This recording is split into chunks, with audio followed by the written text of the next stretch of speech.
মসজিদের শহর রাজধানী ঢাকা যেন পরিণত হয়েছে আন্দোলনের শহরে। রাজধানী ঢাকায় এমন দিন পাওয়া দুষ্কর যেদিন আন্দোলনে নামেনি কেউ। ৫ আগস্ট পরবর্তী সময়ে এই আন্দোলন যেন চলছেই, যেখানে আনসার থেকে গৃহকর্মী, ডাক্তার থেকে রিক্সা চালক কেউ বাদ যাননি। এমনকি সেই তালিকায় রয়েছে ধূমপায়ীরাও। আর এমন প্রতিবাদ আর কর্মসূচিতে নাকাল রাজধানীবাসী। সবার প্রশ্ন, আর কত?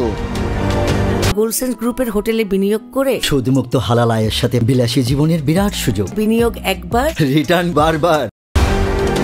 দীর্ঘদিন কথা বলতে না পারায় এমন দাবি জন্মেছে, আর সেখান থেকেই নিজেদের সরকারের কাছে দাবি জানাচ্ছে মানুষ। এরপরও প্রশ্ন, আর কত? আর কতর মতো অনেক প্রশ্ন রাজধানীবাসীর এখন নিত্যদিনের জিজ্ঞাসা। বাসা থেকে বের হয়ে ঠিক সময়ে গন্তব্য পৌঁছানোরও নেই নিশ্চয়তা। কেননা তখনও প্রশ্ন উঠবে, কোথাও কি সড়ক অবরোধ হয়েছে? আন্দোলন হচ্ছে, কখন শেষ হবে?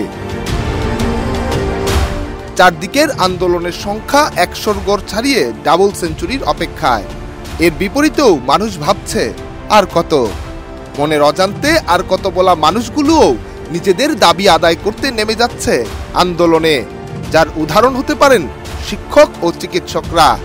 যে তালিকায় উপরেও থাকতে পারে বৈষম্য বিরোধী আন্দোলনের আহতরা।